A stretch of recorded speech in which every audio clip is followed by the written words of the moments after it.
Bonjour à toutes et à tous.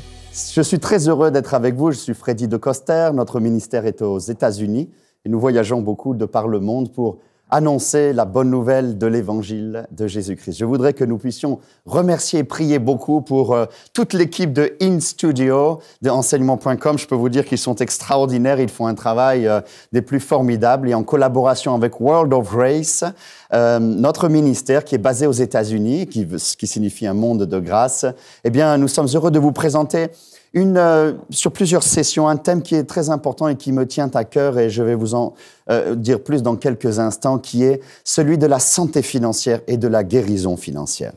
Alors, avant de venir ici, je priais le Seigneur. Et évidemment, je voudrais commencer par vous donner un témoignage qui va vous éclairer peut-être sur la raison pour laquelle j'ai décidé de vous parler de ce thème. Force est de constater que ce monde est vraiment ébranlé de toutes parts. Depuis la crise de 2008-2009, rien n'est pareil. On ne se rend pas toujours compte parce que c'est un peu maquillé dans nos sociétés occidentales, mais je puis vous dire que beaucoup de gens ont souffert de crise financière majeure, la crise qui est la pire depuis 1929, même bien pire que 1929 selon les experts. Et nous qui sommes dans le ministère et vous qui êtes chrétiens, vous avez pu constater comme il est souvent difficile de vivre selon la finance biblique et même d'être simplement à l'aise ou de savoir ce que nous devons faire. Qu'est-ce que dit la Bible? J'ai remarqué au cours de mes nombreux voyages et de mes campagnes d'évangélisation combien beaucoup de gens sont affectés par des crises financières graves au sein de leur famille, au sein de leur entreprise, surtout au sein des églises. Il est difficile pour tellement de collègues de boucler la fin des mois. Et nous remarquons que même les chrétiens ont du mal à appliquer ce que la parole de Dieu nous enseigne, s'agissant des offrandes, de la dîme, s'agissant de la manière dont nous pouvons gérer aussi nos finances. Et bien entendu, il y a une raison à cela, c'est que la question financière est un grand combat spirituel. Et ce combat spirituel, eh bien, lorsque nous n'arrivons pas à le gagner, nous sommes vraiment affectés à long terme. Alors, évidemment, auparavant, dans mon ministère, je n'étais pas tellement affecté ni sensible tellement à ce sujet. Tout se passait bien pour ma vie. Nous étions pasteurs, nous grandissions en France. Le Seigneur bénissait, l'Église grandissait. Nous avons ouvert l'Institut biblique. Nous avons formé de nombreuses personnes qui aujourd'hui sont au service du Seigneur et que je salue tous.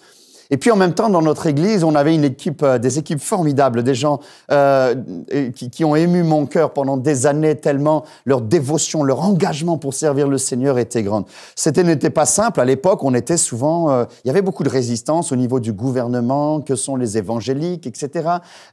Impossible d'avoir des salles. Si vous aviez des salles, il fallait demander pendant des années pour avoir une autorisation. Vous souffrez tous de cela dans les pays francophones où si la persécution n'est pas directe, mais en tout cas, il y a des bons blocages qui nous empêchent de développer ce que nous pourrions. Alors, avec la croissance de l'Église, nous avions en même temps des grandes campagnes qui se faisaient. Ça n'a pas commencé grand, ça a commencé petit, mais chaque année, Dieu bénissait beaucoup de miracles. Vous avez tous entendu les campagnes de Pentecôte qui ont duré pendant plus de 10 ans en France, et nous avons même rempli des stades comme le Zénith à Rouen à double reprise. Et puis ensuite, nous sommes allés à Bercy en 2009. Et en 2009, il s'est passé beaucoup de situations vraiment tragiques. Premièrement, la crise a commencé à attaquer, alors la question financière était pour la première fois difficile. Alors pour pouvoir financer cette grande campagne, nous avions fait tout un projet de faire un grand concert qui, pendant la semaine, allait financer le stade pour que, évidemment, le poids d'une telle campagne ne soit pas que sur les chrétiens. Je n'aime pas beaucoup faire des appels d'argent, comme on voit parfois à la télévision, où les gens font des appels, ou dans les églises, parfois on voit pendant 4 ou 5 fois ou 3 fois, on demande de l'argent aux chrétiens. Et cela m'a toujours beaucoup dérangé. Je sais que nous, en francophonie, nous sommes très sensibles à cela. Ça nous dérange beaucoup. Et je me disais, Seigneur, mais comment pouvons-nous faire? Qu'est-ce que dit la parole de Dieu à ce sujet? Et c'est vrai que, par exemple, quand la foule est là et Jésus est en train d'enseigner, il y a 5000 hommes avec leurs femmes et leurs enfants. Les disciples arrivent et il est l'heure de manger. Ils ont faim, ils sont là dans un lieu assez désert. Et les disciples viennent, André et Philippe viennent et ils disent au Seigneur, « Seigneur, il faut faire quelque chose, il faut leur donner à manger. Et qu'est-ce qu'on fait, comment on s'arrange ?» Et Jésus les regarde et il leur dit, « Donnez-leur vous-même à manger. » Alors, cela m'a beaucoup interpellé. Et je me suis dit, serait-il donc de la responsabilité des hommes de Dieu et de ceux qui s'engagent à eux-mêmes de pourvoir au peuple? Mais si c'était le cas, ce serait un grand changement de paradigme parce qu'on voit bien qu'il y a beaucoup de pressions financières qui sont faites pour que ce soit souvent les plus faibles et les plus pauvres qui donnent. Et est-ce que les chrétiens font leur travail? Alors, comment ça se fait que nous ayons autant de difficultés? Et alors, il s'est passé cet événement terrible pour nous, c'était que le concert que nous avions prévu avec U2 et Bono a été annulé au dernier moment. Parce qu'ils sortaient son nouveau CD et ils ont trouvé plus profitable de remplir un stade avec quelqu'un d'autre. Et donc, quand cela s'est annulé, tout mon plan s'est annulé. Et pourtant, nous avions quand même beaucoup de partenaires et certains ont dû prendre peur et donc ont décidé de ne pas nous suivre, tout comme il en fut le cas de certains partenaires qui avaient décidé de le faire. S'agissant des chrétiens, cette année-là, nous avons été très surpris puisque plus de 50% des gens qui avaient fait une promesse de don, et ça arrive très souvent, tous ceux qui servent le Seigneur vous le diront, eh bien, n'ont pas accompli leur promesse de don, ce qui fait que nous avons perdu beaucoup d'argent et ceux qui connaissent notre témoignage savent que ça a été extrêmement difficile. Si toutes les promesses avaient été données, eh bien, le budget aurait été comblé. Alors, nous nous sommes retournés essayer de trouver diverses situations et seulement une poignée de personnes avaient à cœur de nous aider. Et à ce moment-là, nous avions le choix avec mon épouse, soit de faire une foreclosure, c'est-à-dire soit d'arrêter. La loi nous demandait en France de déposer le bilan. Et puis, à ce moment-là, avec nos équipiers, nous étions en réunion et je leur ai dit, mais que dit la parole de Dieu à ce sujet? Est-ce que nous devons suivre les lois de ce monde lorsque la loi principale est celle de l'amour, celle de la parole donnée? Et nous, les chrétiens, quand nous disons un oui, le oui doit être donné. Quand nous disons non, c'est non. La Bible dit que ton oui soit oui, que ton non soit non. Et je disais même à mon épouse, mais chérie, même si c'est un banquier, nous lui avons dit, oui, nous lui avons dit que nous allions payer, nous devons donc maintenant suivre. Et donc, nous avons décidé, avec mon épouse, de ne pas faire le dépôt de bilan et que nous payerions ce que nous avions à faire. Alors, évidemment, c'est un grand poids et souvent, je me suis posé la question si je n'avais pas été trop présomptueux parce que ça fait maintenant des années que ça dure. Évidemment, nous sommes très heureux parce que nous avons pu régler beaucoup de situations, mais il nous en reste encore. Dans ces moments-là, je dois vous dire que je me suis senti abandonné parce que quand tout va bien, vous savez, je vous le disais, ma vie se passait très bien, les études se passaient très bien, ce que nous entreprenions grandissait à chaque fois. On se sentait un peu comme un golden boy de temps en temps, vous savez. On allait chez les banquiers, ils nous suivaient. J'ai réussi à obtenir des choses extraordinaires. En même temps, nous étions en train de faire un grand projet immobilier parce que l'Église grandissait. Et on avait eu 16 motifs de refus de permis de construire. On les a démontés un par un. On a gagné. On allait faire une sorte d'hôtel avec des salles en dessous qui allaient autofinancer l'Église pour que ça ne soit pas sur le poids des chrétiens et que nous puissions garder notre argent pour évangéliser, ce qui est notre passion, vous le savez bien. Alors, tout cela, j'étais en train d'apprendre à essayer de comprendre la finance biblique parce que force est de constater que le modèle que Jésus et que Dieu dans l'Ancien Testament a proposé pour son peuple est difficile à fonctionner. À l'époque, dans l'Ancien Testament, le Seigneur avait inventé, je pourrais par exemple vous faire un petit schéma pour vous dire que en Israël, il y avait 12 tribus, n'est-ce pas? Chaque tribu était, on pourrait diviser cela comme cela. Bon, je vais peut-être pas faire les 12 tribus. Vous aviez la tribu d'Azer qui était sur le bord de la mer et puis vous aviez la tribu de... Donc eux, c'était beaucoup des gens qui s'occupaient du tourisme, probablement, de l'hôtellerie. Et puis vous aviez Ruben, que la Bible nous dit, Ruben était près de ses troupeaux dans 1 Samuel 5. Et puis vous aviez, par exemple, Nephtali et Zabulon qui étaient les tribus qui formaient beaucoup les généraux, les colonels, les gens d'armée. Et donc, le Seigneur avait prévu en sorte que toute l'économie du pays puisse être tout à fait équilibrée, n'est-ce pas? Et puis, le Seigneur avait prévu une tribu qui était la tribu des Lévitiques, n'est-ce pas? Et Judas, c'était la tribu lévitique. Et là, dans cette tribu-là, eh bien, c'était la 12e ici. Dans cette tribu-là, c'était les serviteurs de Dieu. Les serviteurs de Dieu n'avaient pas le droit d'avoir des propriétés, n'avaient pas le droit de faire du business comme les autres le faisaient. Ils faisaient certainement des investissements immobiliers et d'autres affaires comme cela, mais leur concentration devait être tout à fait dans les choses du Seigneur. Alors évidemment, il faut bien vivre. Et vous savez, pour qu'un peuple soit fort, pour qu'une théologie puisse demeurer, pour que le lien social soit puissant, eh bien, il faut toujours se rappeler d'où on vient. Et c'est pourquoi le Seigneur a enseigné toujours dans sa parole de Dieu, « Shama, ô Israël, écoute-toi ». Et donc, ceux qui étaient chargés à la fois de la partie théologique, spirituelle, étaient les Lévites, mais ils s'occupaient aussi de l'éducation des enfants, de rappeler les valeurs qui sont les nôtres, judéo-chrétiennes, sur la famille, sur l'amour du couple, sur le respect que nous pouvons avoir dans la famille et entre les enfants. Et alors, évidemment, ce n'est personne d'autre que le Seigneur qui a eu cette idée géniale, extraordinaire, de faire en sorte que, eh bien, toutes les tribus devaient contribuer au trésor, n'est-ce pas, à hauteur de 10% de tous leurs revenus qui se faisaient, n'est-ce pas? Et eux, en échange, eh bien, ils devaient se concentrer sur ces choses-là et sur l'éducation, d'accord? Ça voulait dire qu'il y avait en tout... il y avait en tout 110% qui rentraient, ce qui veut dire qu'ensuite, la tribu lévitique pouvait elle aussi donner sa dîme, parce que la Bible dit dans Malachie, la dîme m'appartient, c'est-à-dire que ce n'est pas à nous. Et alors, comme cela, les comptes étaient faits. Ceci a fait la force d'Israël, parce que ils se sont toujours souvenus d'où ils étaient. Ils apprenaient les langues. Une langue, c'est une vie, disent-ils, n'est-ce pas? Et ce système-là permettait que même quand les ennemis venaient, eh bien, les ennemis pouvaient être vaincus parce qu'il y avait un équilibre. Cependant, maintenant, je dois vous dire quand même que même si nous sommes dans la période du Nouveau Testament, certains peuvent dire que ça, c'était passé, c'était l'Ancien Testament, mais je ne crois pas, puisque ça a été révélé avant la loi, donc je pense que c'est une affaire de foi. Abraham, Melchisédek, vous comprenez qu'il y a une attitude. Quand on a la foi, eh bien, on a envie d'investir dans les choses du Seigneur.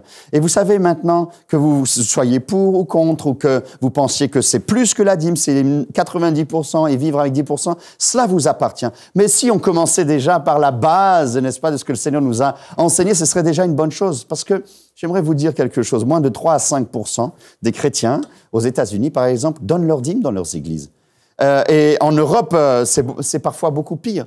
Le résultat, c'est que l'Église a perdu sa puissance. Vous allez me rétorquer, oui, mais il y a eu des abus. Bien sûr qu'il y a des abus. Mais notre piété personnelle ne dépend pas de la piété des autres. Et nous affaiblissant comme cela, eh bien, l'Église ne peut plus faire des hôpitaux. L'Église ne peut plus s'occuper des veuves puisqu'il n'y a plus de fonds, ni des orphelins. On ne peut plus faire les œuvres de bienfaisance, les œuvres de charité. On ne peut plus envoyer des pasteurs et encore moins des missionnaires.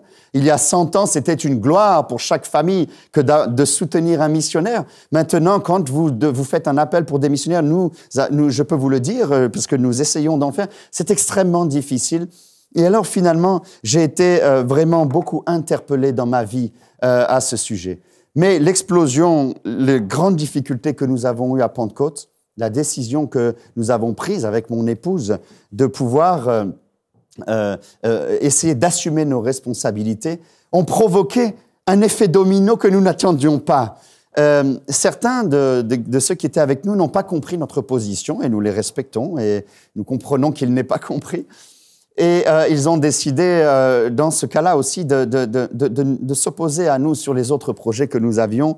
Et la peur ayant gagné nos équipes, eh bien, un vote a été fait et le projet s'est suspendu. Ce qui fait que non seulement nous avions maintenant perdu ce qui s'était passé à Pentecôte, mais tout notre projet immobilier, dans lequel nous avions beaucoup investi, où nous avions mis des années d'économie dedans, eh bien, c'est à la fois détourné. Les banques également, à cause de la crise, ont décidé de ne pas financer la deuxième part du projet, et ce qui fait que soudainement tout a commencé à tomber en lambeaux, et c'était terrible. Et mes amis, j'aimerais vous dire quelque chose. À partir de ce moment-là, j'ai expérimenté ce que j'ignorais auparavant. Oh, j'avais bien entendu ceux qui souffraient à cause des finances. Je savais bien que 50% des couples les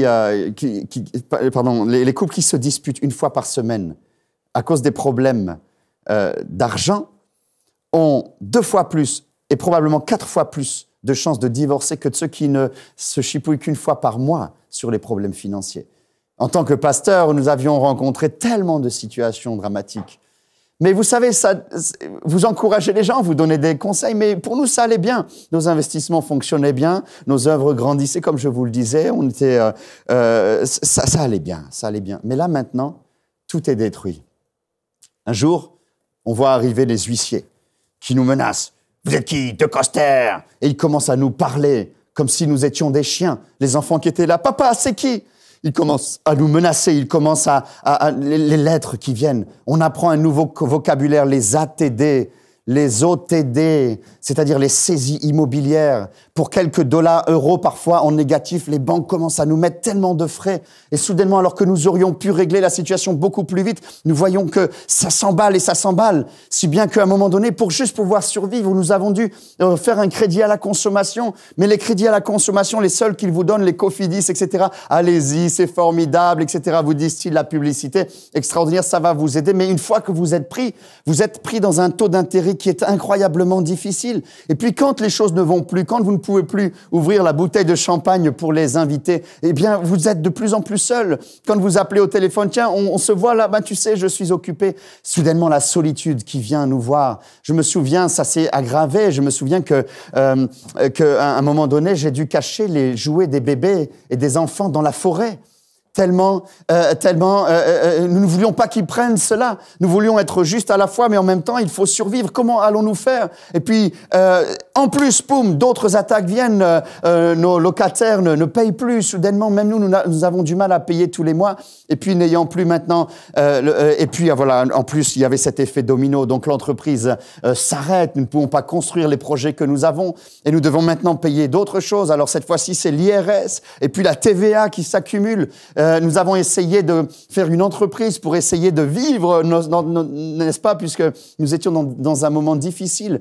Et alors, nous étions dans un système, ça commençait très bien à marcher, les équipes étaient là. Et puis, le gouvernement change une loi, ce qui fait que tous nos contrats tombent d'un coup, 22 équipes à mettre au chômage. Et il faut payer, ça coûte tellement cher en France quand vous embauchez quelqu'un, etc. Et ça s'est accumulé, c'était la terreur.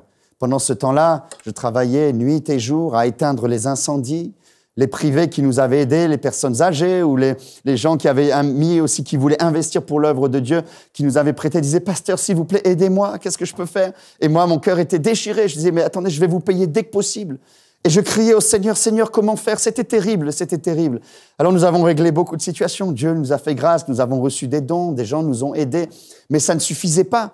D'un autre côté, beaucoup aussi ne l'ont pas fait. Nous avons demandé à des amis de faire un appel pour que les chrétiens puissent nous aider, puisqu'ils étaient tellement bénis toutes ces années. Ne pouvaient-ils pas donner 10 € par personne? Et certains d'entre eux nous ont répondu, non, c'est la date des vacances, ils ont besoin de leur argent pour aller en vacances. Alors, ok, ça n'a pas pu être fait.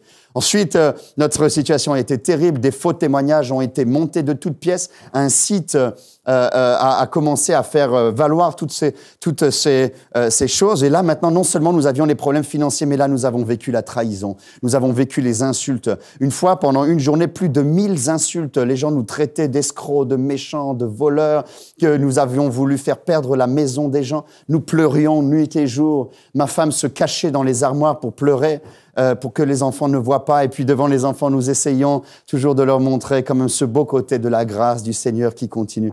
Oh mes amis, on a tellement souffert. Une catastrophe en amène une autre, une catastrophe en amène une autre, et on était frappés de tous côtés. Et quand vous êtes comme ça, vous commencez à crier. Vous criez au ciel. Et vous dites, Seigneur! Je me souviens, à un moment donné, c'était tellement insupportable pour mes enfants, pour ma femme. Ils avaient peur, ils arrivaient comme ça. Ils arrivaient en pleine nuit, parfois.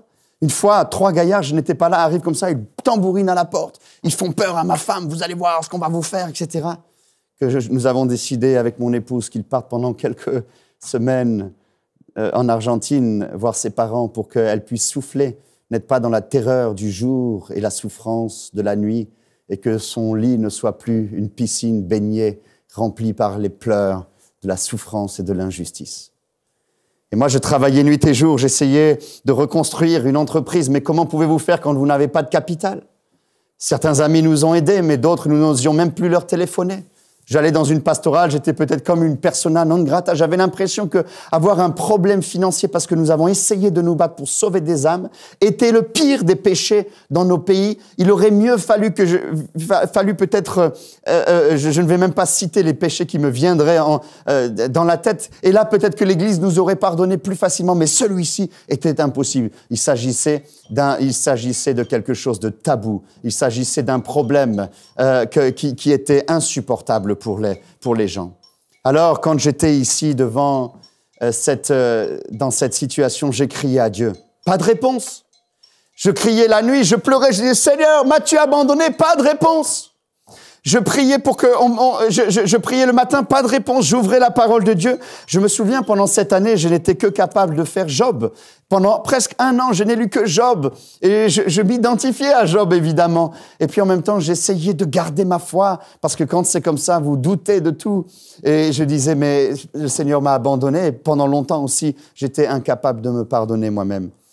Et un jour, en prière, alors que j'étais allongé, je me souviens, je ne voulais pas quitter la foi, mais j'étais un peu fâché avec Dieu. Alors, je m'étais levé en pleine nuit, comme cela, et j'étais à genoux. Et je n'arrivais même plus à parler. Je suis resté au moins 2 heures. Je ne sais même pas si c'était de la prière, parce que j'étais à bouche bée, vous comprenez? Mais je disais à mon âme, tais-toi, obéis, soumets-toi au Seigneur. Je disais à mes genoux, à genoux devant le Seigneur, ne retourne pas dans les choses de ce monde, ne retourne pas avec la technique du monde, mais fais confiance à ton Dieu. Et ce jour-là, le Seigneur m'a parlé.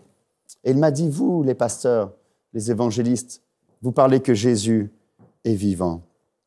Vous parlez qu'il sauve. Vous parlez du salut, de la délivrance, d'être rempli du Saint-Esprit. Vous parlez de l'Évangile, vous faites du bon travail, mais vous oubliez quelque chose dans l'œuvre du salut. C'est que j'ai payé toutes mes dettes. Et j'ai senti comme le Seigneur qui me parlait, il me disait, Freddy, à partir de ce moment-là, je veux que tu prêches sur la libération du peuple, comme Moïse avait libéré le peuple. Vous, les pasteurs, vous devez libérer le peuple de l'esclavage, de la dette. Et en effet, mes bien-aimés, j'ai réalisé une chose, c'est que dès la création de l'homme, le Seigneur lui disait son premier ordre. Nous le voyons dans Genèse au chapitre 1. La Bible dit, Dieu les bénit et il leur dit, soyez féconds et multipliez, remplissez la terre, assujettissez-la, et dominez sur les poissons de la mer, sur les oiseaux du ciel et sur tout animal qui se meut sur la terre. Et voici, je vous donne toute herbe portant de la semence qui est à la surface de la terre, et tout arbre ayant en lui le fruit de l'arbre, et tout arbre portant de la semence. Ce sera votre nourriture, et tout animal de la terre, tout oiseau, etc., etc. Et le Seigneur ensuite vit que tout cela était bon. Et quand vous étudiez la parole de Dieu, vous vous rendez compte que la première préoccupation du Seigneur, c'est celle qui nous dit d'être fécond, de nous multiplier, de remplir la terre et de la dominer, de l'assujettir. La Bible dit dominer sur les poissons de la terre, etc. Et quand on cherche dans la racine des mots, on s'aperçoit que Dieu nous a ordonné d'être forts. Nous le retrouvons plus tard dans le Nouveau Testament. La Bible nous dit, ton Dieu t'ordonne que tu sois fort. Et la force, évidemment, force est de constater que quand on n'a rien, quand on est esclave, eh bien, on n'a plus de force. Quand on est esclave, on dépend de la volonté de quelqu'un. On travaille pour rien. Notre valeur ajoutée n'est pas importante, n'est pas mise en valeur. Et le Seigneur a dit, je ferai de vous la tête et non la queue. Non pas pour que nous fassions une sorte d'égoïsme ou d'évangile de la prospérité qui ferait prendre l'argent des autres pour nous-mêmes. Non, mais ce qu'il nous dit, c'est donnez-leur vous-même à manger. Vous avez reçu une puissance. Et ce mot, c'est le mot dynamis, dunamus, hein, n'est-ce pas? Et la Bible dit, vous avez reçu la puissance. Ton Dieu ordonne que tu sois puissant. Parce que si tu es puissant, tu pourras faire une chose, tu pourras donner, tu pourras faire le bien, tu pourras nourrir toi-même les gens, tu pourras construire, tu pourras développer selon les valeurs que le Seigneur t'a données. Et alors toute une réflexion est venue et j'ai étudié pendant longtemps. Je me suis dit, mais Seigneur, nous on nous a dit que l'argent était mal. Et le Seigneur m'a repris. Non, ce n'est pas écrit que l'argent est mauvais. C'est écrit que l'amour de l'argent était quelque chose de mauvais, mais non pas l'argent en lui-même. Nous savons tous que l'argent est le nerf de la guerre. Et donc, un des plus grands combats spirituels, et c'est pour ce quoi nous allons faire maintenant toute cette série, c'est de pouvoir comprendre que les finances sont un des plus grands champ de combat spirituel dans nos vies. Si nous pouvons avoir un problème financier, si nous ne maîtrisons pas nous-mêmes les finances et l'argent comme si c'était un serviteur et si l'argent est notre maître, si nous sommes encore émotionnellement attachés tellement à ces choses, eh bien nous allons retomber dans l'esclavage que le Seigneur nous a libérés. Je vous en parlerai plus tard, évidemment, de la parabole de Luc 19. Vous pouvez l'étudier en attendant la prochaine session. Étudiez bien la parabole des talents dans Luc 19 et vous vous rendrez compte que pour la première fois, c'est la première fois où le Seigneur, et la seule fois qu'on voit dans le Nouveau Testament, que le Seigneur fait un amalgame entre l'être et le faire. Normalement, il sépare toujours l'être et le faire. Même si nous avons péché, il nous considère comme ses enfants et il veut nous pardonner. Mais là, quand nous n'avons pas bien administré les finances et les talents qu'il nous a donnés, il n'y a pas que les finances, il y a le temps, il y a les talents, il y a les capacités qu'il nous a donnés et que nous n'avons pas multiplié nos talents. Nous sommes juste allés à l'église et puis attendre le dimanche. Eh bien, c'est très, très dangereux parce qu'à ce moment-là, Jésus, c'est le seul moment dans la parole de Dieu où il dit à ceux qui ont multiplié, qui se sont efforcés pour la valeur de l'évangile, il dit « Bon et fidèle serviteur, rentre dans la joie de ton maître ». Et à l'autre qui a eu peur, qui a dit « Ouh là là, il va y avoir des risques, je mets sous le mouchoir ». Et d'autres qui sont partis comme ça et qui n'ont rien fait, qui ont perdu, il dit « Mauvais serviteur », il dit même plus, il dit méchant serviteur, ton cœur est méchant parce que tu prétends aimer Dieu, mais tu ne t'engages pas à fond pour lui. Et donc, ce faisant, tu participes, j'imagine, pense-t-il cela, à la dégringolade de la foi dans ce monde qui a besoin de la force de chacun de ses soldats, de chaque personne pour pouvoir s'en sortir et pour pouvoir grandir. Alors, ça m'a beaucoup interpellé, ça m'a beaucoup choqué. Alors, depuis ce temps-là, nous avons beaucoup appris. Comment résister à toutes ces banques? Comment se sortir de ces problèmes d'huissier? Comment retrouver une prospérité qui nous permette de retrouver suffisamment de moyens pour faire l'œuvre de Dieu? Parce que tout cela a un but, c'est de donner et de donner encore. L'évangile est une question de semence et de récolte. Dieu veut nous bénir, mais il veut que nous semions pour récolter parce qu'il a prévu pour nous des grandes œuvres d'avance pour que nous les pratiquions. Nous devons changer notre croyance. Nous devons changer de paradigme vraiment pour que nous puissions nous en sortir. Alors nous allons parler pendant ces sessions, d'abord pour ceux qui auraient pu vivre des moments difficiles, et ça pourra vous arriver à tous, parce que nous ne sommes pas, protégés contre les malheurs qui vont arriver. Mais ensuite, alors nous allons voir dans les premières sessions comment remonter dans un cas de problème. Que dit la parole de Dieu sur les finances? Et je vais vous apporter des éléments pratiques qui sont basés aussi et qui sont inspirés pour beaucoup, pour certains, de la Financial Peace University de Dave Ramsey. Vous pouvez aller aussi online. Et vraiment, c'est un homme extraordinaire à qui Dieu a parlé il y a plus de 20 ans pour faire des cours vraiment pour aider les chrétiens à agir selon la finance biblique. Et évidemment, nous avons aussi terminé et je suis diplômé. Et donc, je peux vous donner aussi cela. Donc, nous allons d'abord aborder dans la prochaine session quelles sont les 7 premières étapes pour une finance biblique pour retrouver vraiment de la force. Et puis ensuite, lorsque nous aurons vu comment remonter et comment se sortir des dettes, nous allons parler dans les prochaines sessions sur comment nous défendre, n'est-ce pas? Comment nous défendre par rapport à ce qui pourrait arriver. Et puis ensuite, quand on aura étudié sur les stratégies de défense, eh bien, nous passerons à une autre étape, comment planifier l'avenir. Et tout cela pour que ensuite nous puissions recréer de la force et recréer de la puissance, du dynamisme, afin que maintenant de pouvoir donner comme jamais, de pouvoir s'engager et de pouvoir sublimer nos existences. Que Dieu vous bénisse et je vous dis à la prochaine session parce que je vous donne rendez-vous, ça va être formidable, préparez-vous, nous allons aller maintenant dans le concret. Oh, il y aurait tellement à dire, vous savez, mais je pense que vous avez saisi ici l'essentiel de la raison pour laquelle, avec nos bien-aimés, nous avons fait la guérison financière. Que Dieu vous bénisse. Cette émission est rendue possible grâce au précieux soutien des partenaires d'Enseigne-moi Canal International. Retrouvez tous nos programmes sur emcitv.com.